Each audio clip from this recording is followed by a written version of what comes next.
قارون حضرت موسیٰ کا قریبی رشتہ دار تھا، پہلے آسمانی کتابیں جانتا تھا، سمجھتا تھا، نیک تھا، لیکن پھر اللہ نے اسے دولت عطا کر دی۔ دولت سب کے لیے اچھی نہیں ہوتی، کچھ لوگ نہیں ہضم کر پاتے۔ ایک حدیث پاک ہے، نبی کریم علیہ السلام نے فرمایا اگر اللہ کچھ لوگوں کو دولت دے دے تو وہ سرکش ہو جائے۔ ہاں، کچھ لوگ ایسے ہیں جن کے پاس اگر دولت ہو تو عیاش ہو جائے، جانے وہ کیا کچھ کر ڈالے۔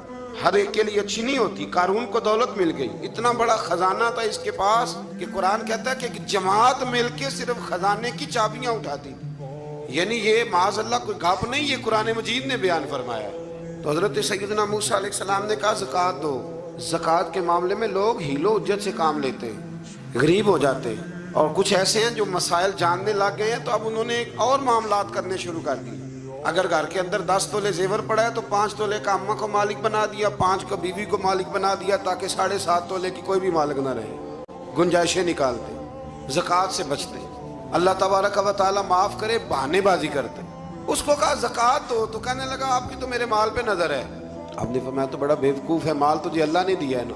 تو اللہ کے رستے میں تھے، یہ کام ذرا مشکل ہے۔ جب اس کو بار بار کہا تو اس نے نہ بجائے اس کے کہ وہ مال دیتا، اس نے حضرت موسیٰ پہ الزام لگا دیا۔ ایک عورت کو تیار کر کے لایا۔ یہ الزاموں والا کیس سنتے آ رہے ہیں آپ کہاں تک؟ حضرت یوسف پہ بھی لگا، جناب مریم پہ بھی لگا، حضرت سیدنا موسیٰ کلیم پہ بھی لگا، اور حضرت عیسیٰ پہ بھی سارے ہوئے نا الزامات۔ آپ کیا بات کرتے ہیں؟ الزام لگانا، بہتان ترازی کرنا، اور ہمارے یہاں اچھی بات دیر سے پھیلتی ہے، بری خبر وہ جلدی پھیل جاتی ہے۔ ایک عورت کو تیار کر کے لایا معاذ اللہ تعالیٰ حضرت موسیٰ پر الزام لگانے کے لیے، اور جب وہ بی بی آپ کے سامنے لا کے کھڑی کی تو حضرت موسیٰ نے جلال فرمایا تجھے قسم ہے اللہ کی عزت کی، سچ سچ بتا معاملہ کیا ہے۔ تو وہ خاتون کانپنے لگی، کہنے لگی میں موسیٰ کلیم کے سامنے کیسے کھڑی ہو سکتی، مجھے تو اس نے پیسے دے کے تیار کیا۔ یہ جب کہا تو حضرت موسیٰ علیہ السلام رونے لگے کہ تو سارا کچھ کرتا پر میری سفید چادر پہ داغ تو نہ لگانے کی کوشش کر۔ آپ رونے لگے۔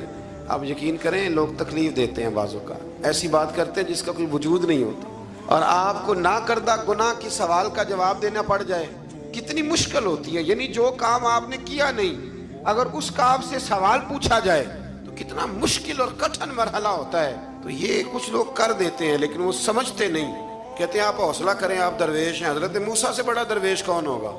کلیم تھے نا اللہ کے، بڑا جگرا ہے نا۔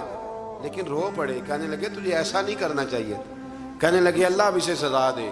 تو رب کریم نے اس کے سارے ساز و سامان سمیت اسے زمین میں دھنسا دیا، وہ زمین میں غرق ہو گیا اپنے خزانے سمیت۔